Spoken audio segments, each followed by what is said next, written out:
What's up, family? Welcome back to another episode 3 to be exact, episode 3 of the Two Plays Ahead podcast. Man, listen, I've been super humbled, man, just by the reaction and the response we've been getting, man. I'm so excited about, man, just the knowledge and the wisdom that we've been able to kind of give. And not only that, man, just the ability and the platform to be able to get people talking, man, and seeing things through the lens of a point guard. Listen, man, I'm super excited about the episode that we have today. I'm telling you, man, we gonna drop some gems today. And one of the things I wanted to kind of do was I wanted to kind of make sure I scale back a little bit and not just talk directly to the NBA, but also talk to some of my high schoolers and even some of my college guys about, even transitioning to that.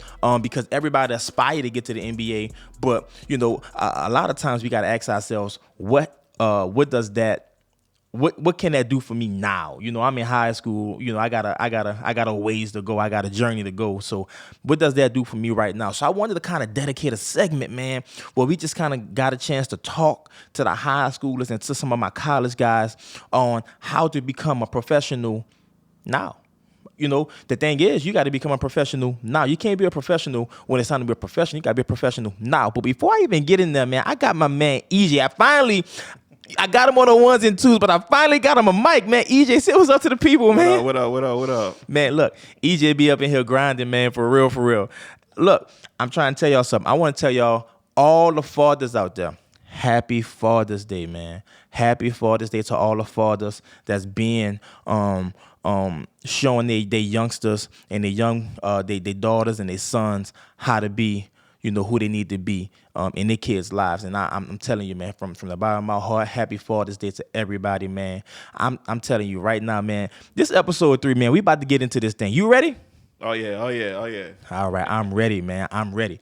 Well, we always talk about this thing, man. We've been talking about just the opportunity to be what does it mean to be a point guard? We talked about understanding how the point guard position is just this playmaker, this person that's and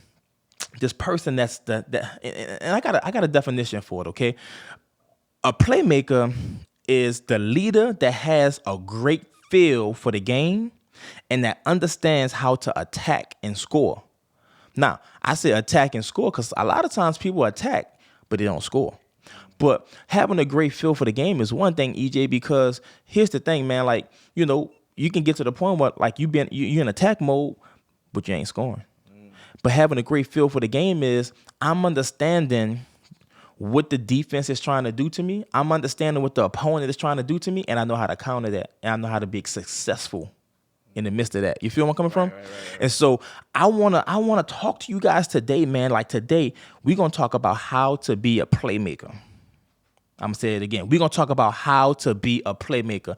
And this term playmaker is not just on the basketball court. It's not just on a football field. It's not on a baseball field. It's not on a soccer field. It's it's on and off the field. I'm trying to tell y'all something. Listen, you have to understand the game.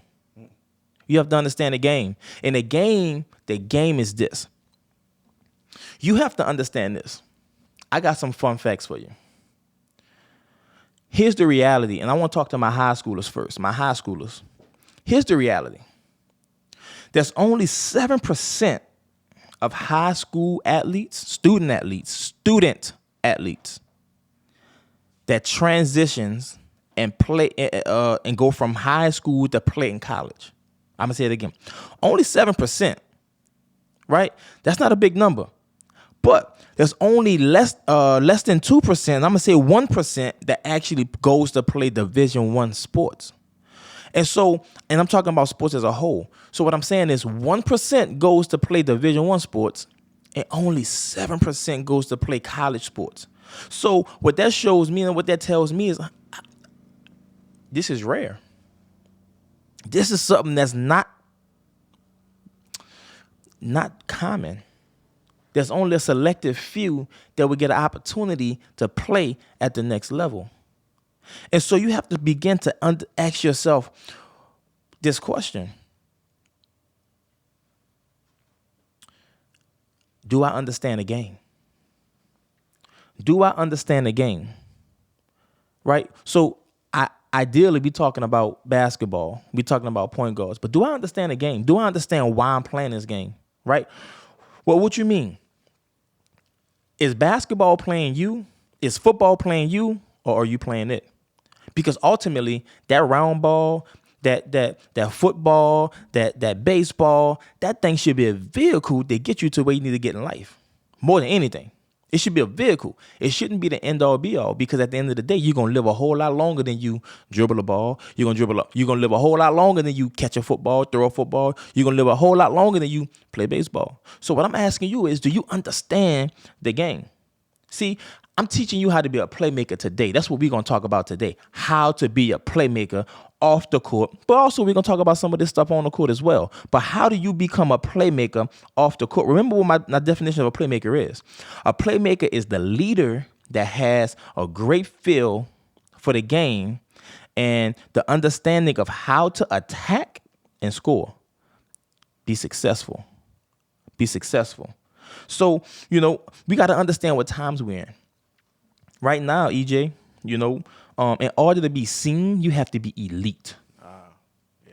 You have to be set apart. Exceedingly. The Bible talked about how Daniel was exceedingly set apart. You know what I mean? You have to be exceedingly set apart, because here's the reality. In basketball, you only really get 15 slots on the sky on your roster. So each of these coaches are going to all of these different AAU tournaments, all these different gyms, and looking at all these different players. You have to understand that something you doing have to stand out to make that coach say, I'm coming back to see him. I'm coming back to see her. If you're not doing nothing to separate yourself, if you're not doing nothing for that coach to say, I need to come back, and that coach going to say, I need to see him again. That's not good. If a coach says I got to see him again, that's not good, because think about it. In 1 week, or in 1 weekend, he probably seen over 2,000 players. So crazy. what's the likelihood of him actually coming back to see you again? What separates you? What sets you apart? You got to understand what times we're in. Once again, 7% of student athletes transition from high school and go play college ball. Just 7%. That's not a lot. 1% go from high school and play Division I sports. So if you want to get to this level, you have to understand that something you doing has to set you apart. What separates you? What separates you? What are some of the roadblocks that you facing that can stop you from being successful at this, being a playmaker at this? Well, I'm gonna start off with this one, because this one was my biggest thing. Grades. Most student athletes don't really care about the classroom until like their junior, senior year. And oftentimes, it's too late.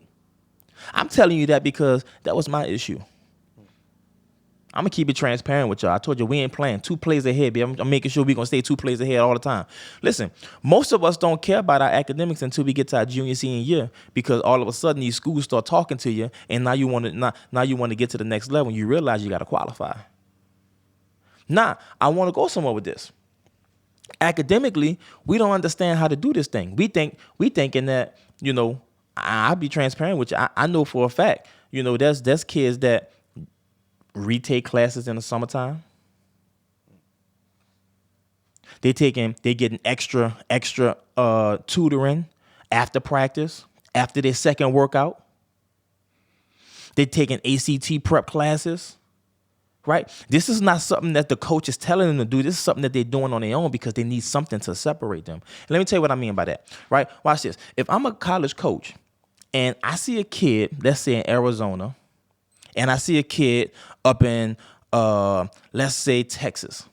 And let's say the Arizona kid and the Texas kids, they're close. Right? But let's say I don't have to use a scholarship on the Arizona kid. Who you think I'm taking? Arizona kid. You see what I'm saying? Because I can get the same production for less.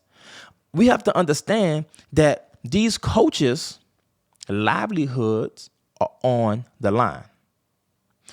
I go, I got some fun facts for y'all. I'm going somewhere with y'all. Listen, one of the things I want y'all to understand is that when I was coming up, coaches had an opportunity. They had at least 4 years to win. They don't have 4 years to win no more. If you ain't win by year 2, I mean, you might be out the door, right? So what happens? And this is what's happening to our high schoolers. If a coach got to win now, I got to go get older guys. I got to get guys that understand what I'm trying to accomplish. I got to get guys that's a little bit stronger. I got to get guys that understand what I'm trying to do. And I got to get guys that's not in their feelings. I'm preaching better than y'all saying amen right now. Right? So an 18-year-old, very seldomly in college coach's mind, an 18-year-old, a 17-year-old, very seldomly will help them win ball games. They feel like older guys can help put them in position to keep their jobs. Think about it. That's what it's about at the end of the day, right? For that coach. That coach is making sure that he has a pretty solid legacy so he can keep a job and he can have a good career. So if his job if his job is dependent upon how well you perform, not just on the court but also in the classroom, man, he got to go get guys that can get the job done now. Not later, not five. And so we're going to talk about some things, y'all, that I really want a lot of my high schoolers to really grasp now so that it won't hinder you later. You feel me? Grades. Man, listen, just like you work on your game, just like you spend extra time working on your game, shooting 1,000 shots, you need to be doing the same thing and academically, getting tutors and doing those things and studying. It go hand in hand. It go hand in hand. You can't tell me that it don't go hand in hand, because I'm telling you like this, man, I had a pretty good high school career. But watch this. I had a lot of schools recruit me, but because I ain't had an ACT score, guess what? All of them fell off me. All right. I lost some of y'all already. We just starting this thing. I'm going to keep it real with you because that's what we need. We need people to keep it real with us. We need people to make sure that we can. And listen, and I understand some of us in the high school segment right now, and our grades ain't bad, but you ain't doing your work. You ain't doing your work. Understand it's going to catch up with you. So learn it now. Grasp this stuff right now, because you don't want it to be a pain in the butt later, because if you go to a school that's recruiting you and they're high academic school, and you get in that school and you ain't been doing what you need to be doing in the classroom, you get in that classroom and them professors, man, they ain't playing no games. They don't want to hear, oh, I'm a student athlete. They don't want to hear, oh, man, I'm about to go into the NBA. They don't care about none of that. They care about, you got my work. You got this 5-page paper. You got it. You know what I mean. You got it in a proper format. You got the right heading. That they want their content. Cause that's what it's about. And so I want you guys to get this, man. This thing is really important, because these are the small things that separate you. These are the small things that separate you, and that can be the deal breaker, right? Or this is the thing that can really separate you to actually get you inside the classroom. All right, I mean inside the door. What are some other things? We talked about grades. Which is huge, especially in Louisiana, y'all. Like grades in Louisiana, man. Like our athletes, sometimes man, listen, all my athletes, do your work. I want you to say it 1, 2, 3. Do your work. Do your work, man. Do your work. School is cool, right? School is cool. School is cool because it's going to get you to where you need to go. School is cool, man. Come to school with a good attitude, ready to learn, man. Man, listen, I'm going to tell you this story about this dude. I don't know if y'all know him. Dude by the name of Leonard Fournette. My second year teaching, I was at St. Aug. And I don't even know if he's going to remember this story. Leonard Fournette was in a class. I was teaching world geography at St. Aug, and he was in the 9th grade at this time. 9th grade, yep. He was in the 9th grade. And they had a woman teaching next door. And this was a very interesting time because this is the year that the paddle was taken out of St. Aug. So, you had a little rebellion there. Some of the guys, they were testing the water to see how far they can go. And so they were in the classroom, and usually I would walk over and help my colleague out. If the classroom get too loud, that's what you do, especially with a female teacher. You try to be there for, I'm saying female, but any teacher, you try to be there for them. Well, I'm getting ready to walk out the class because they're getting loud. And, man, they got this guy running over everybody. Just stand up. Man, everybody be quiet right now. Man, y'all parents paying too much money for this education. Going off on them. And you can hear a pin drop in that classroom because he understood. And immediately when I seen him do that, I didn't even walk in there. When I seen him do that, I just peeked in. I said, man, that kid is a professional. How do you become a professional now? That's how. You take your education serious. Long story short, man, this dude, Super Bowl Lenny. Super Bowl Lenny. He won him a Super Bowl with the Tampa Bay Bucks. He's one of the premier backs in the league. I'm saying that to say I didn't say he was a professional because he ran a lot of touchdowns. I said he was a pro because of what he did in the classroom. See, that kind of stuff ain't cool because a lot of people want to be cool so much and want to be liked so much that they scared that if I say something like that, my friend's gonna call me a brown noser. I'm a suck up. Man, Leonard was like, man, I don't care about none of that, man. Man, y'all know what y'all supposed to be doing. My people paying too much money for this education. Blah, blah, blah, blah. Guess what? They got their learn on that day. Shout out to Leonard Fournette, baby. I remember. But it's gonna take more of that. He was a leader in that regard. He was a playmaker in that regard. Man, he was there. He was there for his teaching. Now watch this. If Leonard Fournette ever struggled in that class, you think that teacher ain't gonna go over and beyond for him?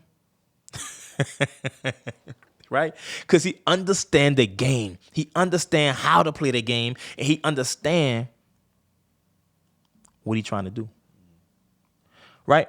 What are some other things, man? What are some other roadblocks that stop us? The lack of resources, right? So I'm saying that, but nowadays, the resources are there a whole lot more than when I was there. Like I talked about last week, in episode 2, when I was coming up, man, like our resources was like outside. Like we had to, like if I wanted to work on my game, I had to go in my backyard, right? If I wanted to work on my game, I had to go to a park, right? Outside. Nowadays, these kids have gyms. Man, I remember me and my friends driving around, man, like looking for gyms to play in. Looking for gyms to play in, man. Me, Paulo, man, we used to drive around, we used to drive around looking for gyms to play in. Whether we had to play in men's leagues, no matter what we had to do, but just to get inside of a gym to play. A lot of times we were successful, but a lot of times we weren't. But the work couldn't stop. Guess what we did? We went outside, man. We went outside. You know what I mean? Because the question is, how bad do you want it? Are you going to let your current circumstance stop you from getting it? I guarantee right now, if I was to say, look, I'm going to work out 15 kids, but we working out outside, I bet I ain't going to have 15 kids. You want to know why? Because everything else is going to stop us. Oh, it's too hot outside. Oh, man. It's going to be so many different excuses why we can't get the job done. Man, I can't work out outside because, man, we worked out outside. Man, we got shots up outside. We played 5-on-5 outside. We did that kind of stuff. And it made us better. It made us tougher. It made us appreciate the opportunities when we did get in the gym. So, we didn't take those times for granted. But nowadays, you got gyms. Well, at least more than we did. So what are you doing with that opportunity? I'm talking to my playmakers here. I'm talking to my people that want to be, 1, 2, 3% better. After this podcast, how much are you investing? And I'm not just talking about money, but how much time, how much sacrifice, how much of you are you investing into your craft? How much of you are you investing into your craft? How bad do you really want it? And I know that's cliche, how bad you want it. But how bad do you really want it? You can't get into a gym. Does the work stop? Could Coach Sean right now take you right now on the court outside, and could we get an hour of work in? Or when I call you, you ain't gonna answer the phone. You ain't gonna answer the phone. I'm keeping it real, right? So what's stopping you when you in the gym? You know, when you're working, are you going through the motions? Are you working out like the NBA players? Listen, they do that with their lives now. You're not there yet. So you can't work out like them, meaning that like you got to go, you got to have, you know what I'm saying? Your reps got to be game-like. You got to have game-like reps. You got to get big-time shots up. You got to dedicate yourself to the weight room. That's one of the things I want to talk about, EJ, the weight room. We got athletes down here, but boy, we hate the weight room. Right? Listen, man, them kids in different states, the only reason, like I'm saying the only reason, I'm lying saying the only reason, but a lot of the reason why they get these offers because they look like their position. Man, we was playing against a team in Dallas, man, Drive Nation, man, a little point guard, man. That dude looked like he can take off a basketball uniform and go play running back in high school. That's crazy. 6'2", 6'3", big old boy, strong. Man, look, I'm not lying to you. Listen, in one of the games, he broke the rim. Catching the alley, we broke a rim. We're talking about a point guard, right? And so what I'm saying is, we really have to dedicate ourselves to that weight room and really dedicate ourselves to like really making our bodies look like we basketball players, because the basketball player don't look the same no more. It's not just this skinny, you know, flimsy basketball player no more. Nah, man, you gotta look like it. You gotta look like it. You know what I mean? Like straight up, you gotta look like it. You know, are you dedicating yourself to the weight room? So, all right, you'll get 1,000 shots up, but are you still hitting the iron? Your team worked out and hit that iron. Did you get some extra reps in? When I was coming up, we called that D1 reps, right? So, you know, once that's work outside of work. The average high school basketball player, the average high school football player, the average high school player, student athlete, they work out about 2 hours a day with their team. So if you're doing just that, you're not elite. I'm going to say, I don't care who get offended. If you're just doing what your team is doing, and you're the first one to put your shoes on and walk out the gym, or you practice at 2 o'clock and you get there at 1:59 and you tie your shoes and you just ready for practice, and then when practice over, you leave, you not elite. You are not elite. You are not elite. When you go to college, you're going to be in for a rude awakening because they got pre-practice, practice, post-practice. And coach watching those guys who's getting those extra reps in. And you never know, EJ, that might be the thing that separates you. That might be the thing that coach said, man, I'm going to take a chance on you in the game. Or, man, I'm not about to put him in the game. He don't work on this game. No, he wants to stay on this bench. That's man, real. That's man, real. Man. Grades you can control. Resources to a certain extent you can control. The things you can't control. Opportunities, sometimes you can't. But when you get them, what are you doing with them? And I don't like to call opportunities. I like to call them things blessings. Straight like that. You know, you blessed with an opportunity, man. You get that blessing, you got to cash in, man. You got to cash in. Like, you know, what, man, like, remember, if this is really what you want to do, if nobody's forcing you to do this, you got to put some work in. And then when you on that platform, right? When you're on that stage, you gotta like give it everything. Because here's the reality. A college coach know if you got it. He know if you got it. But what you got to understand and what you got to know is you gotta play hard. Man, nowadays they have this thing called they call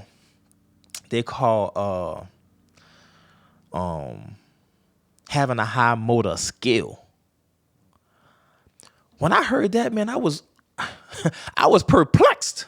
Having a high motor is a skill? What do you mean? Second efforts? That's a skill? Man, that was how you had to play when we came up. Or you wasn't gonna play. The old heads were gonna say, hey, fake an injury, go sit on the side. We're gonna pick up him. You know what I'm saying? You playing with the old heads and you ain't playing hard, man, hey, fake like your ankle hurt, man. And we're gonna pick him up on the side. That's the worst feeling in the world. So what I'm trying to tell you is playing hard, having a high motor, and putting your everything, giving multiple efforts into the game, a coach should never have to question that. There'll be games when you're going to miss shots. Man, there'll be games where you turn the ball over. There'll be games where sometimes, like, you just can't get it to fall. But what you can't control, your intensity, your attitude, your effort. I'm just talking to my playmakers, man. Some people mad at me already, EJ. They're mad at me already, man. But I want you to get it, young fellas, young ladies. I want y'all to get it because here's the reality, right? Nobody is entitled to give you a scholarship. And I hate that. Can you give me? I hate the word give. Because to give somebody something all the time don't mean that they earned it. You want a scholarship, you got to go earn it. You want it? Go earn it. I remember telling my friends, I'm about to go earn me a scholarship. I'm about to go earn this. I earned this. School's offered me because I earned it. They ain't just give it to me. I earned that, man. I put the work in. You know? When we was in high school, man, I'm telling you, EJ, we was outside, bro. Like, hot like it is right now. Outside. Getting it. Why? Because I understood that basketball was my vehicle. Right. It was my vehicle to get to where I wanted to be. Wherever that was. It was my vehicle. What's stopping you? You got to ask yourself that question. What separates you? Why should I give you $20,000 to $40,000 a year to come to my school? Why? What separates you? Why should I give you $40,000 to come to my school? Why should I pay for your breakfast, your lunch, and your dinner? Why should I give you room and board? Why should I pay for all your books? You know what I mean? Why should I even work to get you an NIL deal? Why should I do that? Man, watch out. Watch out. Why should I do that?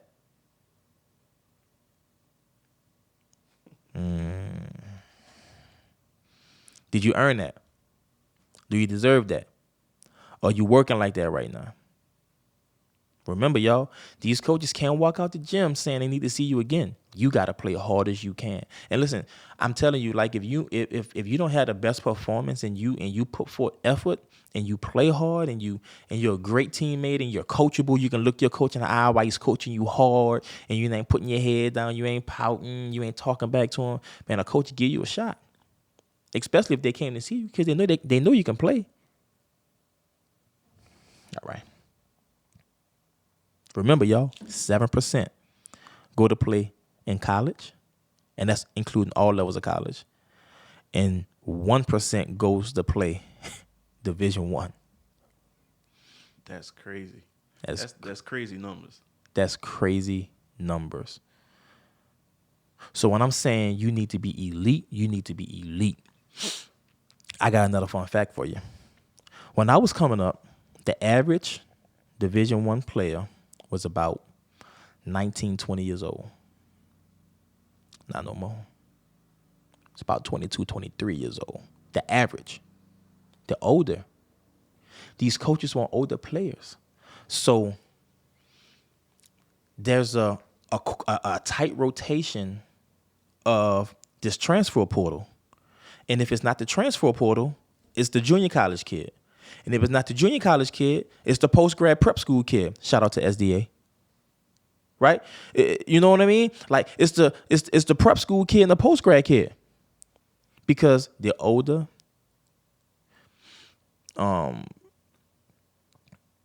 They play, tougher competition. The older you are, the more mature you are. You know what I mean? Like, it's less of a risk taking an older kid. And I hate the way that sounds. Because now you have a kid, like when I was coming up, that a coach would take a chance on, that he just can't take a chance on that kid no more. Right?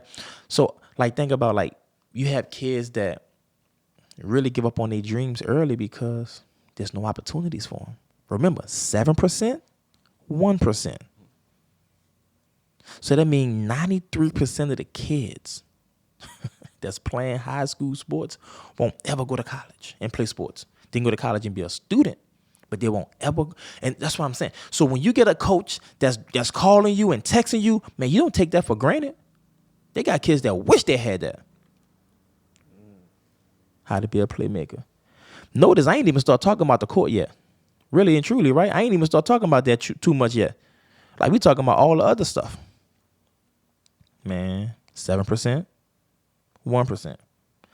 So that means 99%, close to 99, 98% of high school athletes, student athletes are going to transition from high school. It's not going to transition from high school to college on a Division I level. That's crazy numbers, man. So, what separates you? But I'm also tell you this: why not you? If you're taking care of your grades in the classroom, that can separate you. I'm trying to tell y'all something. Yeah, they got they got a lot more barriers, y'all. I ain't lying to you. It's a little bit harder, y'all. Right? It's a lot bit harder, y'all. Right? But I'm telling you the things that you can't control. Your grades. Your effort. The work that you put in. Being coachable. How hard you play. Being dependable. Understanding that you don't have to shoot the ball every play. Right? Understanding just having a good feel for the game. If you can control those things, you have a shot. And I don't want to lie to you and say that if you do all those things, you're going to get an opportunity. Because remember, it's a numbers game. What separates you? Like, there's no reason why, like, if you're a post, you're not getting hundreds of shots up a day, running you a mile. You don't need a court for that. If you're a 2-3, you know what I'm saying? You're not running your mile while dribbling the basketball. You're not getting your shots up, point guards. You know what I mean? You're not watching film. Those are some things that you can do. There's a lot of different ways you can get better outside of the court as well. When the last time you watched film on your game? When the last time you watched film on, whoever you model your game after? Who do you model your game after? Because a lot of people model their game after somebody that they body not built like them, their game not like them, right? Real talk. Your body not built like them, your game not built like them, and you trying to, they got dudes that play the post. Something. Yeah, Kevin Durant my favorite player. I study his game. For what? For what? No, I'm serious. For what? Why you studying Kevin Durant? You need to watch somebody that have your kind of build, your kind of body structure, somebody that can do the things that, and I ain't just talking about the way they score the ball. I'm talking about the way they move, how they get open, why they open, how they defending, how well they communicate with their teammates, like all of those things. When I came up, I watched Chris Paul and Steve Nash. Chris Paul and Steve Nash. I would go and watch film on like, man, why Chris, as a 6-foot point guard, how does Chris Paul use these ball screens so well? What do he do and man, I mastered it. Right? Some things in his game I added to my game, but then some things in Steve Nash's game I added to my game. Right? Then I realized with Steve Nash, like, man, like the reason why Steve Nash was so potent in ball screens is because, man, his ability to shoot the ball. So I need to work on being able to knock down the shot. So let me work on that. Man, the reason why Chris Paul was so good because of his change of pace. He wasn't the fastest, he wasn't the quickest, but his change of pace was crazy. So let me watch how he changed pace and how he look off people and how he throw alleys. Like let me watch those kinds of things. Add that to my game. To my already game that I had. Because, I used to get down a little bit. I still can a little bit, I can still get down a little bit, EJ, just a little bit. But you have to be elite, y'all. You know what I'm saying? You have to be elite. Real talk. You got to be elite, y'all. And the way that you be elite is you got to work. You got to work.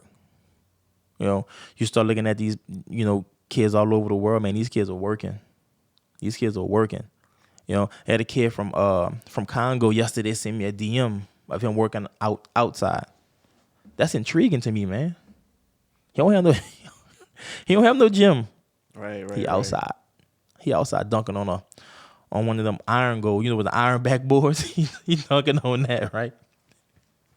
And so stop being so spoiled, man. Like if you can't get inside the gym, I say spoiled. I say spoiled. Stop being so spoiled, man. Go inside. Go outside, man. Work on your game, man. Work on your craft, because you don't have. It's an opportunity. It's a window. And after this window, man, it's a career after that. You know what I'm saying? Pick your career. But while you're still young and you have an opportunity, man, you need to make sure that you can tap in. Straight like that. So what's going to separate you? Also, the last thing I say along these lines is always, man, try to make sure that you have some kind of film that you can send. That you and that your film is professional. Like, and that don't mean that somebody professional have to do it. You can do your own film, but just make sure you don't have all that cursing in it. Make sure you don't have a whole bunch of craziness. Like, even if you need to put an instrumental on there, do that, because a coach don't want to see the highlight tape that that's super duper fancy if he can't really see your attributes. Right, he want to see your attributes. He want to see what you can do. All right, so lock in on that. All right. So we want to transition here. We want to move to this next segment called "Who's Making Plays," right? And so, who's making plays around the league? And now we're gonna transition to the NBA. There's some things that's going on, man, in the NBA that we need to talk about right now. We need to talk about this, man. The first thing I'm gonna say is Nuggets 1-5. I don't know if I said that last week, but I'm gonna say it this week because I called it. EJ, I called it, and I put it on my Instagram last week because I called Nuggets in 5. I mean, I just know these kinds of things, man. I kind of understand the game, People looked at me crazy when I said Nuggets, and they were like, Nuggets in 5? Man, Nuggets in 5 because I understood. I know Jimmy was going to make sure he got him one. I knew Jimmy was going to get him one.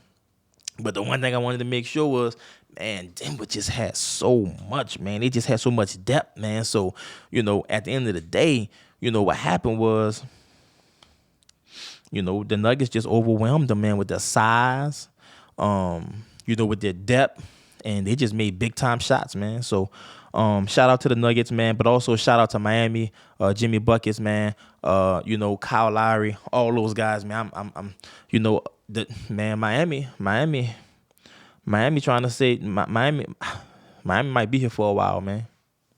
Miami might be, and they're trying to make some moves right now, man. So, who else is making plays? Draymond Green is testing the waters. This is tricky for me though, EJ, man. This is bittersweet for me. My favorite team to watch play is the Golden State Nuggets, and Golden State Warriors. Did I just say that? The Golden State Warriors are my favorite team to watch play. But my issue I'm running into is Draymond testing the waters. I don't know how I feel about that. Now, I do think he's just testing the waters because he declined this player, so he could have just accepted a contract and just been straight, but he declined it.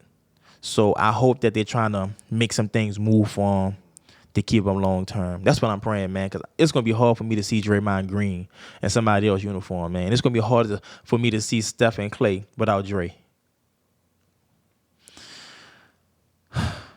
Draymond, man, look at me. Where you at? Look at me. Stop playing, man. Go back to the Warriors. But he testing the waters, man. I do not blame him because at the end of the day, it's about the short time you get opportunity to play. It's about making sure that, you and your family is well taken care of. That's what it's about at the end of the day. It's a business. It's a career. And you can't get mad at somebody else for making a business and a career decision. Right? For instance, if, let's say, you're coaching and let's say you're making $50,000 coaching at the school you at. Let's say you did a great job, right? But if your rival school came to you and say, well, EJ, I'm going to pay you $100,000. Where you going? You know what I'm saying? I'm not saying that money going to move you. I'm not saying you move by the money, but what I'm saying is at the end of the day, that's the kind of decisions these dudes are making, man. I can be loyal to this program, but shoot, man, the second I start getting old, they're going to ship me out. Right. So I got to make sure I take care of my family in the long run. So we got to be careful about getting mad at these athletes that's making these decisions for their families. Because, here's the reality. Towards the end of their career, it's business. So I got to get it now. Who's to say? Who's to say Draymond can't get a higher contract? And if he can, why not stop him from doing that? I mean, why stop him from doing that? He got a family to take. We don't know what his family situation like. We don't know who he taking care of. He got to take care of his family, man, first. Draymond, do what your family needs you to do, man. Who's making plays? Zion to Portland?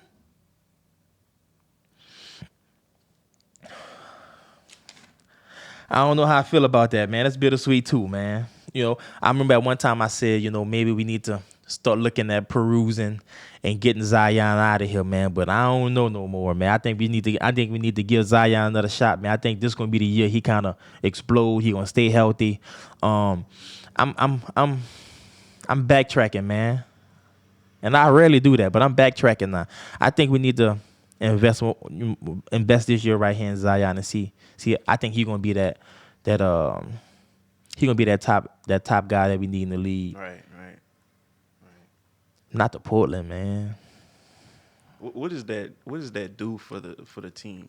Like him leaving. I know isn't he like a superstar, right? Superstar, yeah. So him leaving, does that, I don't want to say devalue the team or bring the value down, but does that change a shift in the team? Well, here's the thing. The Pels did some great things last year without him, right? So, I mean, obviously, but when Zion leave, you don't have star power, right? And see, the same thing happened with Chris Paul and AD. When you got big time names like that, you can attract another big time name, and you can get some star power, and then all of a sudden, you can really get this thing going. But when your superstars like that are leaving, it's hard to attract another superstar because they're like, man, that dude left for a reason. Chris left for a reason. AD left for a reason. Zion left for a reason. You know what I mean? Yeah. So it does a lot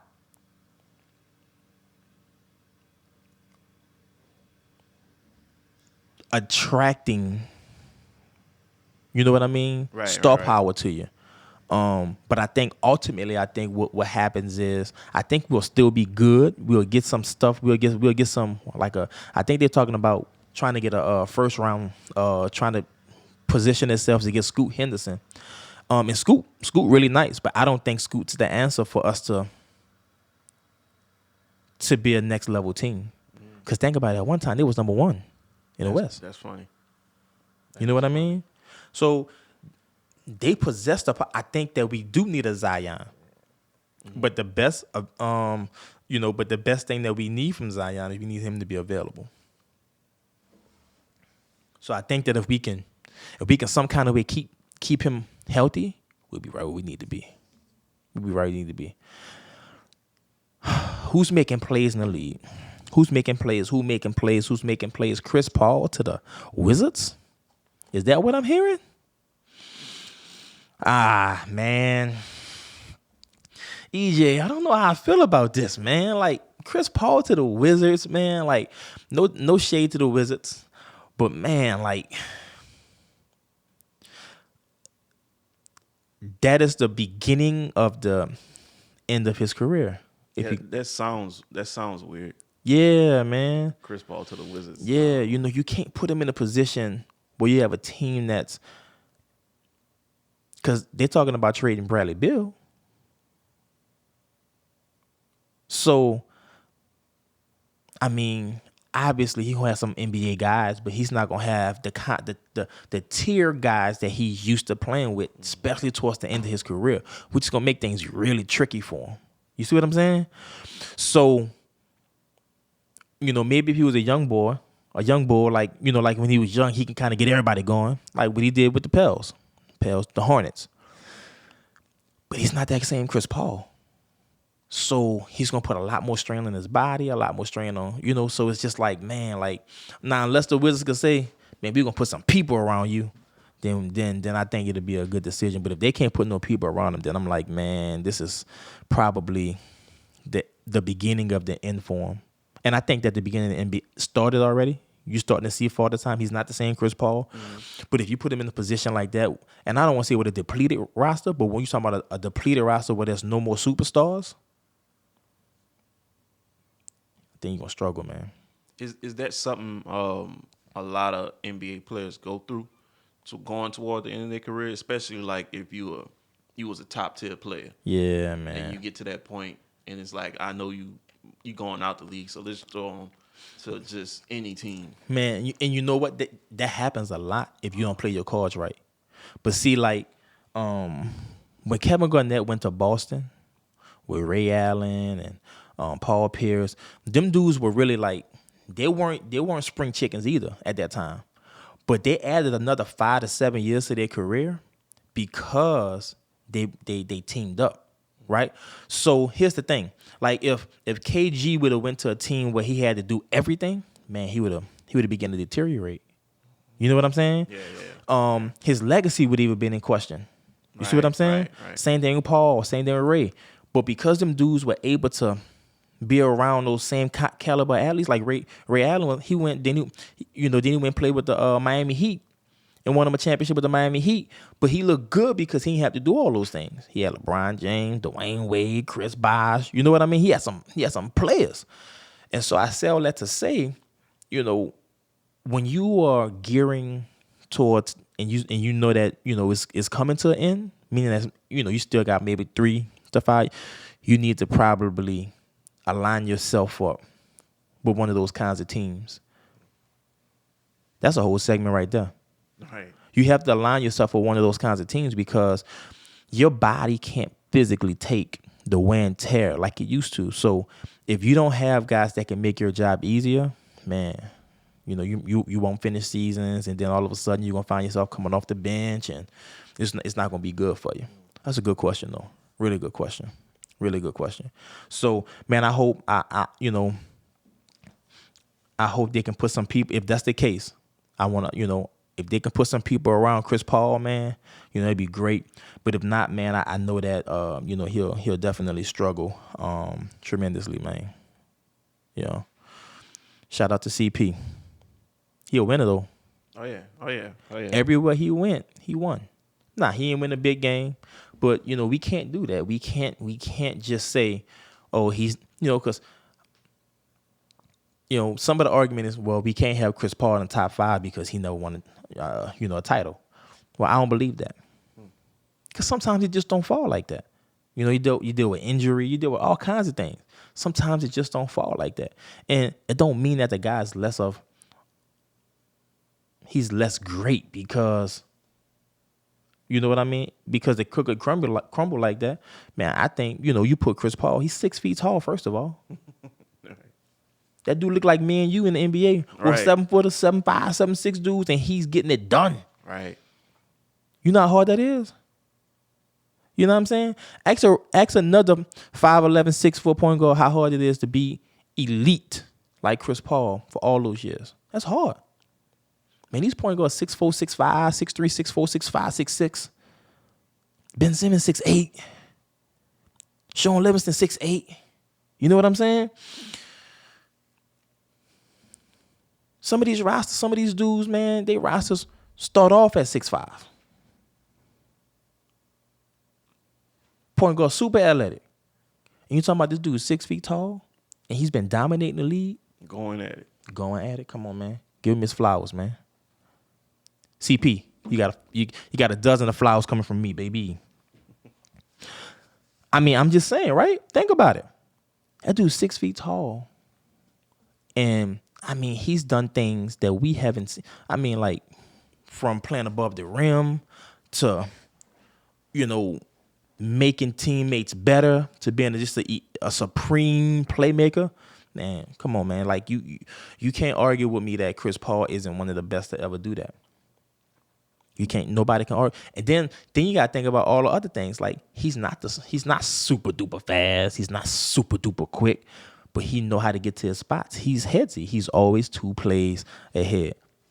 Yes, sir. That was a good punch right there. Last segment we're gonna get into today, baby, is called Ask the PG. Look, man, it's been cool because, man, I was just kind of chilling in my bedroom today, and man, it kind of hit me, and I was like, man, I want to start interacting a little bit more with the people, and so I want to give them an opportunity to be able to ask questions, and we can kind of grab them on air.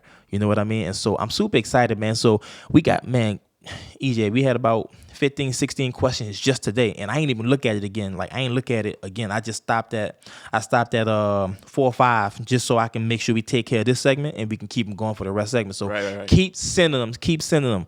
Ask the PG. This segment, man, where we give our followers, man, people that's tapping in to two Plays Ahead podcast, they ask the PG a question about either life or the game, and myself and or my guests will be able to tap in and interact with them, man. So we got about 5 questions that we're gonna ask, man, before we get out of here.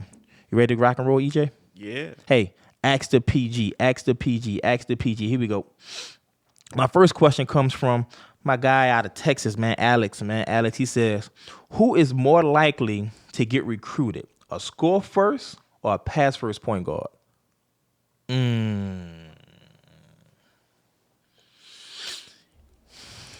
Alex, this is a great question, man. And I'm saying that because I'm thinking about, like, nowadays in AAU, there's not many pass first point guards.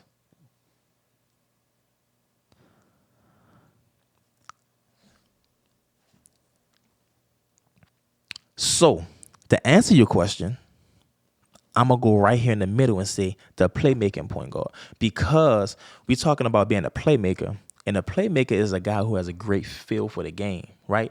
And so some games that mean you have to score more, some games that mean you have to give more, some games that mean you have to, do whatever your team needs you to do to win, right? And so I think that the person that gets recruited the most is the point guard that has a better feel for the game, right? And what I mean by that is you have to be able to understand what's happening in the game and know how to attack the defense, but not just attack the defense for yourself, but to make others better, right? So I think that I think it's kind of too broad to ask who gets recruited the most. I think that we to be direct and fair to the audience, it's the and I want you guys to chime in on this for me, especially in the comment section, man. Comment section been blowing up, EJ. TikTok, Instagram, YouTube, man. Look, I want you guys to really tap in with me, because I really think that the playmaker point guard, right, and you have to be careful when you look at the playmaker point guard, because the playmaker point guard may be in a position where he average a lot of points, but that's not who he is, right? Early on in Chris Paul's career, he was a playmaker point guard. He averaged, 18, 19, 20 points a game, but he really was just a playmaker, so he just took whatever the defense gave you. So although he averaged 18, 19, 20 points a game, he also averaged 8, 9, 10, 11 assists a game, right? Same thing with Steve Nash. So when you got those guys, when you got those kinds of guys pioneering and guiding the ship, then you'll understand that those are the kind of guys the coaches want you to be able to come in and control everything. But to answer your question, man, I think it's a nice median, and it's the point guard who has a great feel for the game, who can explode for in scoring bunches, but also the point guard who make everybody around him better. So that's my answer to that question. That's a good question too, Alex. Man, man, that one, when you asked me that question, I was really sitting down. I was like, man, like who? I had to really sit down and ask, like,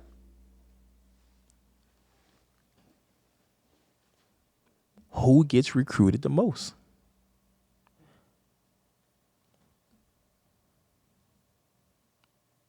Alex gonna say, man, you cheated. You cheated. And EJ, you'll be able to you'll be good with, man. My man CP, Christian Pishon, man. He asked this question.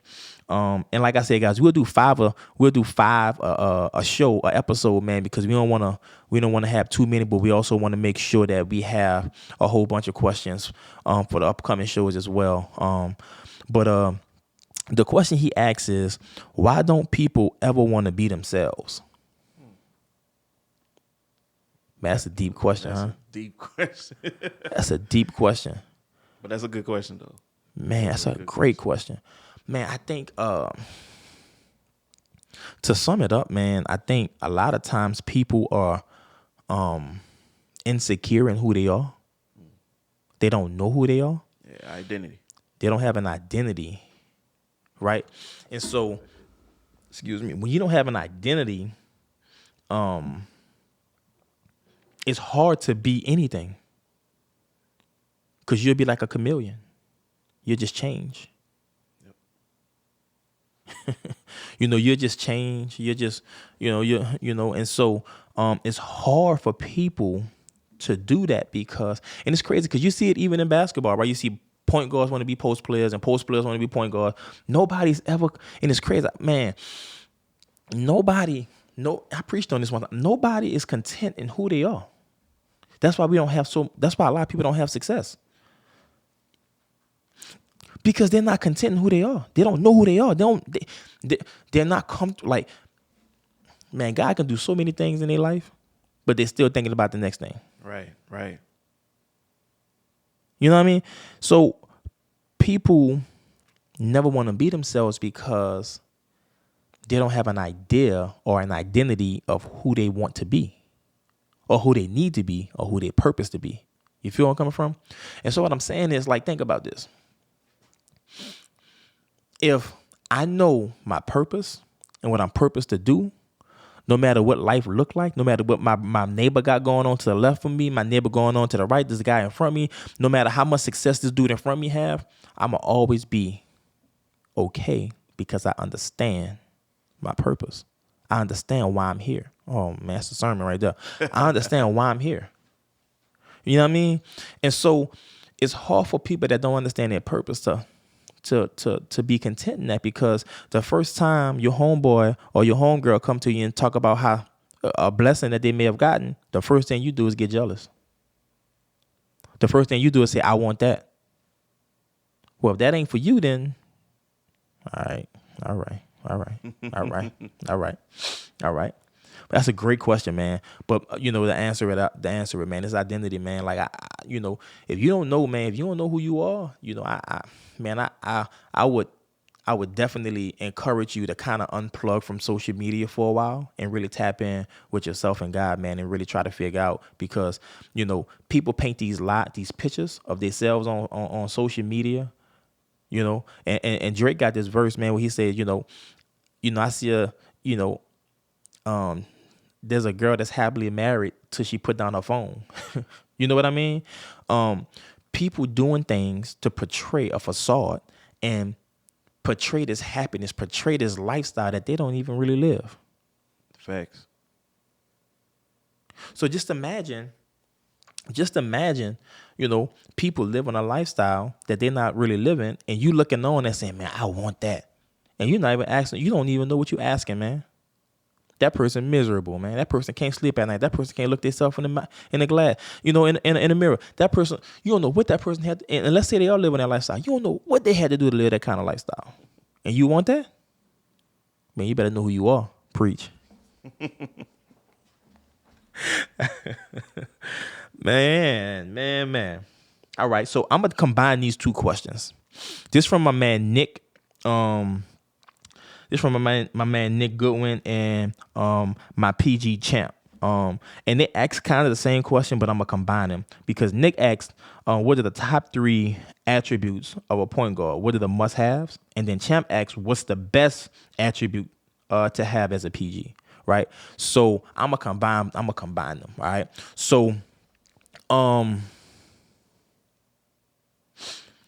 in no particular order, and then I'll let y'all know what the best one is.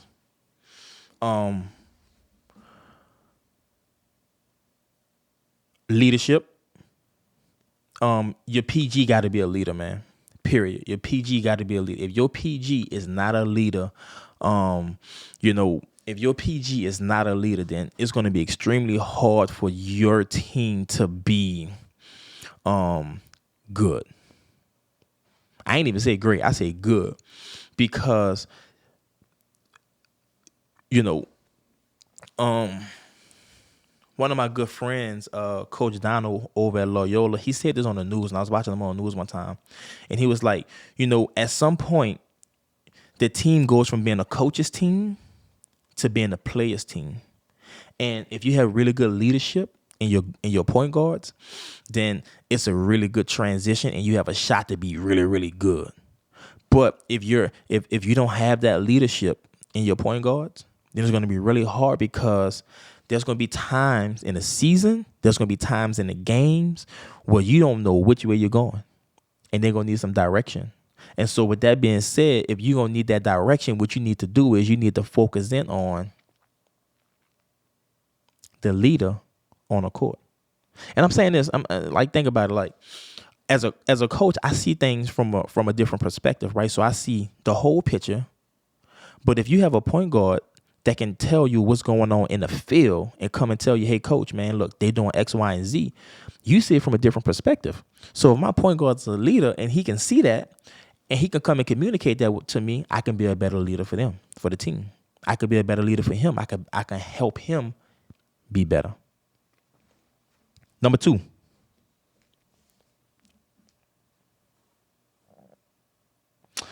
The ability to be a playmaker.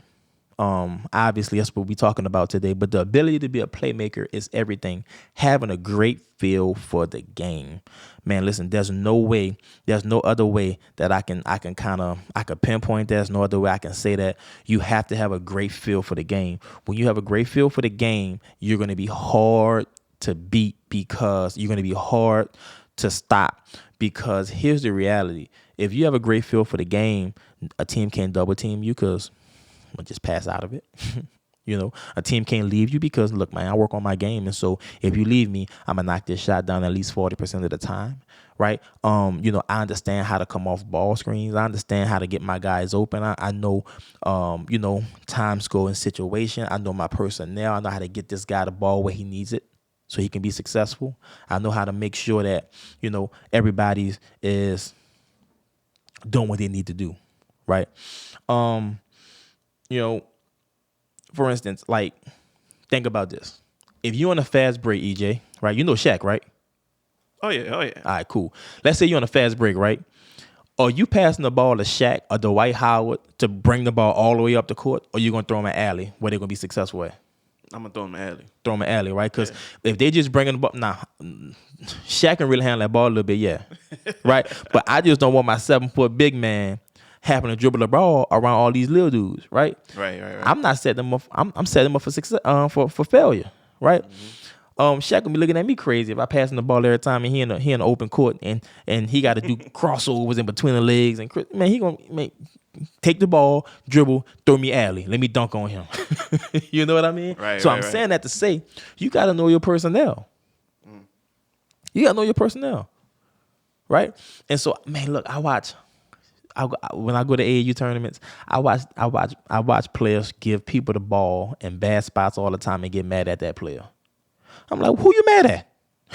You know he can't dribble the ball more than 2 times. You gonna pass him the ball where he got to dribble the ball from half court? That's your fault. Right. So you know what I mean? So they didn't know the position. They didn't know the position. They didn't know the position. They didn't know the position. They didn't know the personnel. Man, look, you know that you got a guy that's a catch and shoot guy. Don't give him the ball, but he got to do a whole bunch of other stuff. Right. That's not helping him. That's not helping you. All right, you gotta know your guys. Number 3, defending. You know, there's this term that we use. You got to cut off the head of the snake, right? You got to cut off the head of the snake. The snake, as the head goes, the body goes, right? Same thing for a team. The head of a team is the point guard, right? And if you cut the point guard off, the team's going to have a hard time operating. That's another sermon right there. The team is going to have a hard time operating because it don't have no direction, no guidance, the brain, you know what I'm saying? It don't have anything. It don't have the flow. And so I'm saying that to say you have to be able to defend, and you can't be a liability on the defensive side, right? That's one of the things that stop a lot of high school guys from going to college, because they can't defend at a high level. They can't defend, right? That stop a lot of guys from college going to the NBA. The ability to defend the basketball. You have to be able to defend. If you're going to be elite, you can't just be elite on one side of the ball, because you're going to get exposed. Especially at the collegiate level. You are going to get exposed. So, you know, I know you and your trainer be in that gym working on a whole bunch of ball, counter moves, shooting 1,000 shots, but don't forget, man, you better do some shuffling. You know, you better work on keeping that ball in front of you. You better work on, you know, cutting people off and being able to defend at a high level, because that's what it's going to come down to at the end of the day. Can you defend at a high level?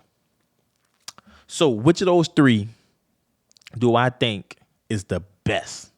I think the best attribute that you need to have is being a playmaker, right? Because that also embodies being a defender as well, if your team needs you to do that. So I would say being a playmaker is the best attribute you can have as a point guard, because at the end of the day, you're doing whatever your team needs you to do to win. I ain't say to look good. I ain't say for you to shine. I say you doing whatever your team needs you to do to win. If that means you got to take 5 charges, you do that. If that means you got to dive on the floor for loose balls, you do that. If that means you got to get 25 assists and 0 points, you do that. If that means you got to be content and it's not your game to score and your homeboy got to go in, you got to get him going the whole game and you just don't get a turn, you got to do that. Because being a point guard is being a selfless guy and putting your pride and your everything to the back, saying I got to make sure I take care of my guys.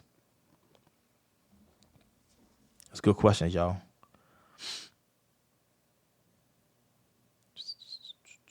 All right. Kurt LeBeau, state championship point guard.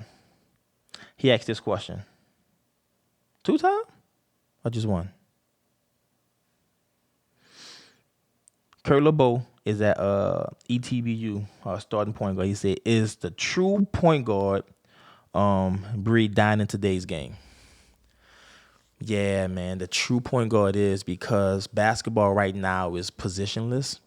So, you know, everybody really gets a chance to really like push it. You know, the true PG breed is dying because, you know, nowadays, man, you got like, the game is just so advanced, you know, and you got to ask yourself, is that a good thing or a bad thing? We've been talking about that the last 2 weeks, man, but I don't think it's a bad thing. But I do think that the true PG is we're in the last breed of the true PG, because I mean, like, think about, man, Jokic, man. Jokic, 7 feet handling the ball. He's really the true PG for that team. You know what I'm saying? As talented as he is, he's and as tall and all of he's really the PG of that team. And so, Jokic is not a true PG. You know, I would consider Jokic I guess a playmaker. But as far as being like a true PG, he's not that, he's not a traditional PG as well. So I think a lot of the tradition of the game is gone. But we are kind of in the last days of just having a true PG, because teams are saying, man, I can put my 7-foot guy at the top of the key and let him just pick teams apart, because you can't trap him because he's 7 feet tall. You know what I'm saying? Like, you send somebody to trap him, obviously they're going to be shorter. They can just pass the ball right over the top of him.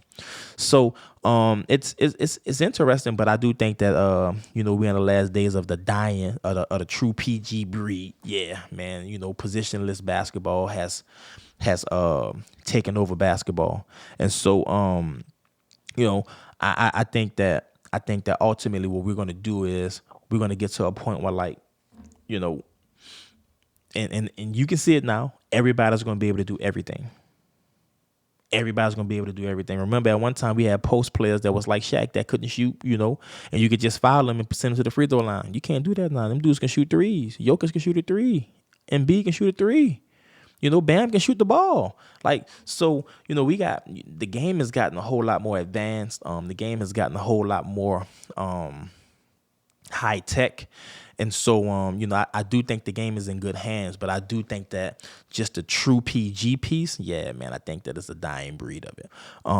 And so, with that being said, man, I hope that today, man, you got a chance to really, like, understand the game a little bit better, and not just on the court, but off the court. And I hope that we had a couple gems, man, that was just dropped inside you, man, so that you can kind of see, the game from a different lens, and you can see the game from the lens of a point guard.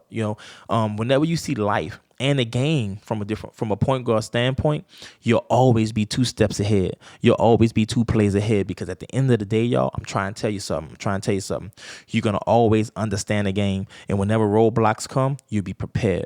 I'm trying to tell y'all, man, you'll understand how to detour. You'll understand how to backtrack. You understand how to do whatever you need to do to get where you need to get in life. Look, man, I'm trying to tell y'all something today. I hope all my playmakers, man, I hope y'all got something, and I'm not just talking about my basketball players. You could be a playmaker, in your career. You can be a playmaker in life. You know what I'm saying? You can be a playmaker at your church. You know what I'm saying? You can be a playmaker for God, man. Look, I want you guys to be playmakers. And today, I want you guys to go out there, and I urge you, man, to just go out there and just get better and grow. Just get better and grow. Just try to get 1% better. Like, stop focusing on, I seen this thing. People that focus on results don't get the results. I want you to focus on development and just getting better. Focus on getting better.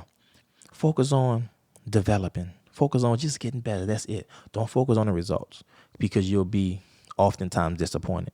Look, man, 2 Plays Ahead podcast, episode 3 is in the books. Look, I want you guys to like. I want you guys to comment. I want you guys to subscribe. I want you guys to share this, man, because you're not just getting, you're not just getting basketball, man. You're getting life, and you're getting it at a high clip, man. Listen. 2 Plays Ahead podcast, man. Follow me on social media. Coach Sean Dumas, SHAUN Dumas on Instagram. Coach Sean Dumas B-Ball on Twitter. Man, listen, I want you guys to understand that today, together, we always gonna be 2 plays ahead. Let's go.